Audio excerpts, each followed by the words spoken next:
Okay, welcome back to Production Line Developer Blog video number 60 something or other. I am Clifsky, I'm the programmer and designer of the game. I was working on it this morning and I encountered a new bug which I think I've got a fix for, but I thought I'd explain it to you because you might find it quite interesting. And that bug is currently in the sort of live version of the game. And I'll explain a little bit about why it does what it does. The bug is here. No one's reported it to me, but I know it's in the game.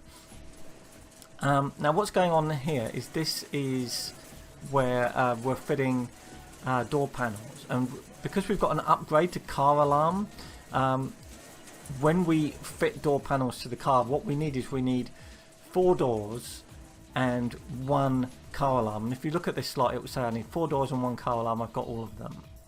And then, next car, it'll be like, oh, I don't have a car alarm. And if you look down the bottom here, you can see that it's ordering like, it wants like 15 doors and 1 car alarm, which is obviously wrong. It should have 1 car alarm for every 4 doors, assuming all of our cars have car alarms that go through at that. They don't actually, but we're not producing that 3rd one yet, so let's add it in there just to make it more obvious. Anyway. This is obviously a bug, and what happens is that this causes a bottleneck and slows things down. If I speed up, you'll see what I mean. Actually, we've got a bit of a slowdown there on the roof, but that's for legitimate reasons. It just takes that long to fit the roof. But this is not running as fast as it could by any stretch. And if we look here, you'll see it's spending loads of times waiting for resources. This is a bug. So, how is it a bug and what happens? To explain that, I need to explain how slots work. What slots do is they look at the current car that is there, because each car design is different, and they think, given what we're doing, fitting door panels, what do we need to do that? We need 4 doors. Are there any upgrades? Yes. There's 1 upgrade at the moment, which is car alarm. Does the current car need to have a car alarm fitted? Yes, it does. So we need to order a car alarm. So it builds up this list, and in that list there are 2 items, just 2 items. There's one saying I need 4 car doors and another saying I need 1 car alarm. It then goes through all the other tasks that it does, and in this case there's none, it just fits door panels.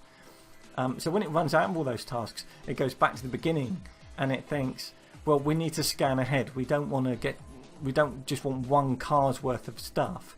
Ideally we want loads of cars worth of stuff so that we don't have a bottleneck. So it will then go, what would the next car need? Oh, that will need 4 doors and 1 car alarm.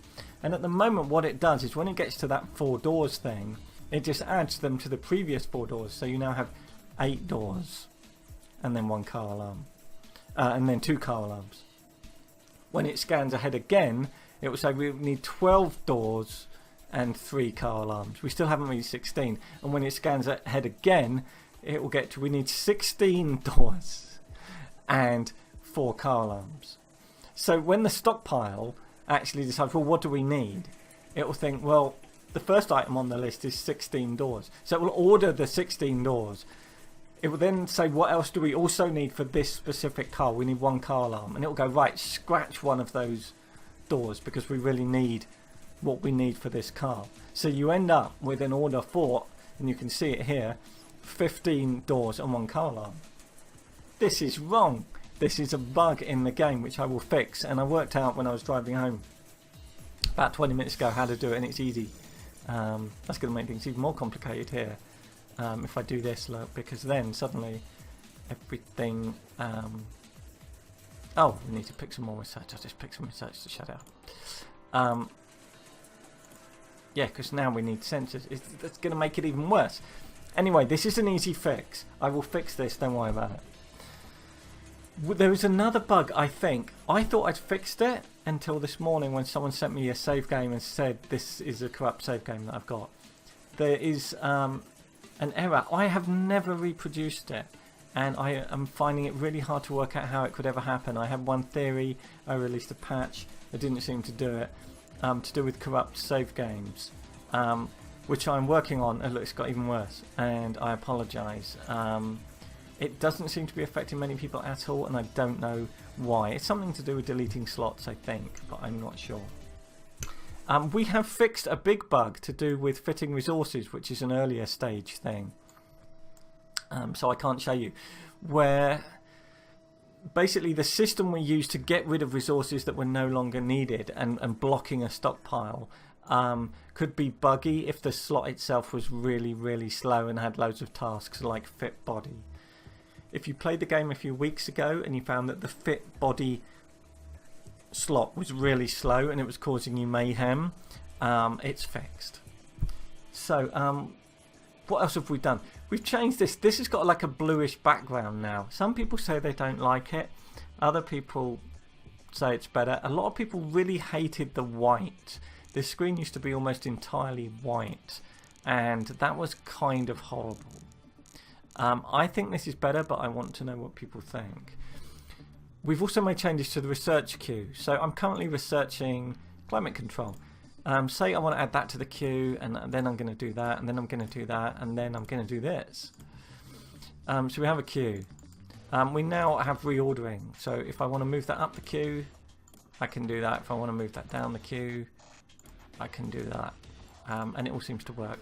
It makes things a lot easier when you change your mind. So that's a little quality of life thing that's in there. Also, the GUI for this stuff at the top is a lot cleaner and nicer and more readable. And these tooltips now always fit on the screen properly. So loads of little... Look at that little bug like that. I think I know what that is now.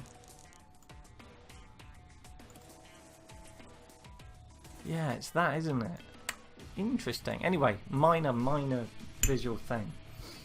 There used to be a bug where if you were playing the game at a full screen and then your screensaver kicked in, or you switched to another thing and then you came back, that all of the when you zoomed in, everything was a white square. All of the cars were white squares. It's fixed.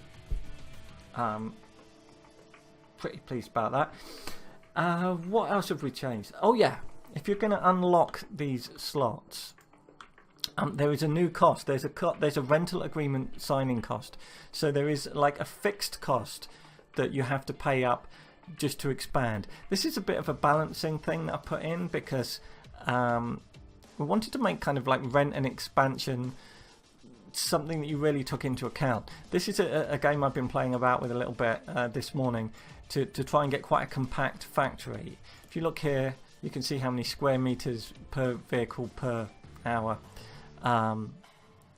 you're taking up. The idea is to get that really small. I've got that down to 40 before, but then I've screwed everything up here with this bug. It's actually causing me mayhem.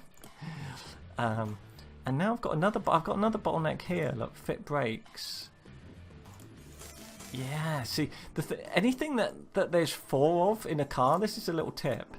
Like if you're using a lot of stuff just in one fitting like this, then I'm going to copy fit brakes. You really need to get a supply stockpile or a manufacturing facility right next to it. That should actually help that out a lot once it gets going. So what we want is this yellow section of the pie chart to really go down. It's better. It's a lot better, but it's still not perfect, and that's because we use a lot of brakes. Really, we should have 2 of these slots. Hopefully that'll sort things out a little bit, make things a little bit better. Anyway, so unlock cost for new slots now in. Yeah, I've got a few questions about some stuff that I want to change in the game. If you've been playing the game a lot, you'll notice that the robot upgrades, they're not that big a deal once you've researched them. So if I go down here, fit hood, this isn't really a bottleneck. If I look here, it's only taking 2 minutes. But if I find one that's a little bit of a bottleneck, that one's already got them, hasn't it? But what about this? Look, that's a little bit of a bottleneck there. Fit wing mirrors. Okay. Maybe is a bit of a bottleneck. So it's currently only got 2 robots, and I've researched the upgrades, so I can fix this. Okay, I can buy some extra robots and then buy another lot of extra robots. It's only $3,200 to buy 2 more robots. Boom! You can see them appear. How exciting! Look at the effects. $4,860 if I want to buy another 2. And if I want to buy the final lot, it's $9,240. I've got $1 million. But what's more important than that is if we go to fit wing mirrors, where is it? It's on doors, isn't it? So fit body, fit doors, fit wing mirrors. It's $16,800 to put down this slot. Shouldn't the robots really cost at least sort of $10,000 out of that? So shouldn't all of these cost $10,000? Shouldn't that be 10,000, that be 10,000, and that be 10,000, or maybe 9, 10, 11, because you're having more complicated control systems to all work together or something like that? In other words, shouldn't we really double the price of this stuff? It seems too cheap, and it's not an interesting decision. So unless loads of people go, no, all the fun in the game is the fact that the extra robots upgrades are cheap, then I'm going to do that. Something else that I'm going to do, I think, is if I go here and I go to expenses, and you see what I'm spending my money on the last 24 hours is a good thing. If you look at the wages here, there's rent, there's wages, the scientists there, that's probably the salespeople there, and that's production. Maybe wages should be up a little bit, and surely science wages should be up. You look at how many scientists I've got, I've maxed it out. Look at all these people. They're all very experienced, you can tell, because they've all got white beards and look like a kind of stereotypical Albert Einstein. So they're obviously clever people doing clever things, and yet they're only paid, you know, about half as much again as the people on the production line, who basically, if you've watched them, you'll notice that they just basically adjust their helmet now and then look to the left. So that's not highly skilled work. Even I know that. So these scientists, I mean, at least they're doing some serious beard stroking, which I think should command a higher salary. Anyway, do you find that wages are kind of an irrelevance in the game? Do you find that the cost of upgrading your robots is kind of an irrelevance in the game? I think so, and I want to balance that. That's definitely a bottleneck. Look at that. It's quite easy to identify bottlenecks because you can tell that they're just, you know, that there's virtually no waiting for resources. It's always like waiting for the next slot or waiting for the next vehicle. I mean, that there. Trouble is we can't really upgrade that. Anyway, I'm getting bogged down in that sort of stuff. There's a load of balance stuff that still needs to happen to the game.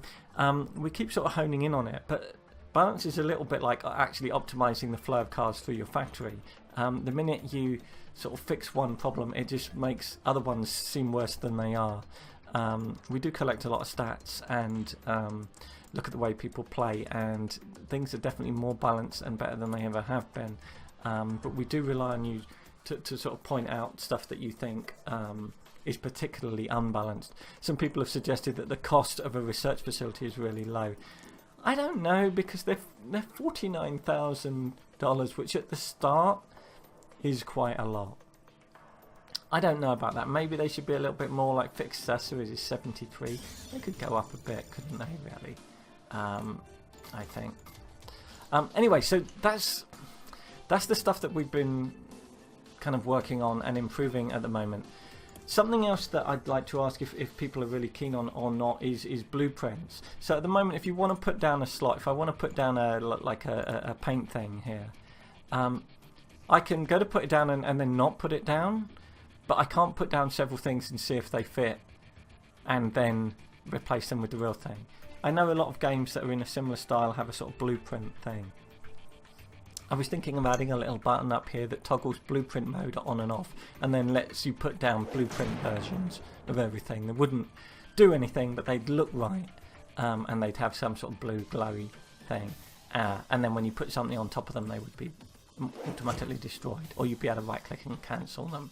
It would take a few days to put in, but I think it's more important to get that in than what I was going to do next, which was variable size supply stockpiles. And after that, I was going to think about the whole sort of breakdowns and defects and quality assurance. I'd like to know what you think. Do you think blueprints are a good idea? Do you think scientists don't earn enough in the game, not in real life?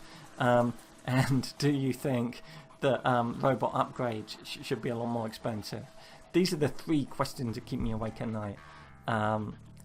And this bug is going to keep everyone awake at night now. I've pointed it out, isn't it? Actually, it's kind of fixed itself somehow. Look, how's that happened? How's that happened? It's happened because something's come through, possibly without these. I don't know. Interesting. I need to look. I need to look into it. Anyway, this is Production Line by Positech Games. I thought I'd try not wearing the hat for once. I don't know. I'll probably wear the hat again next time.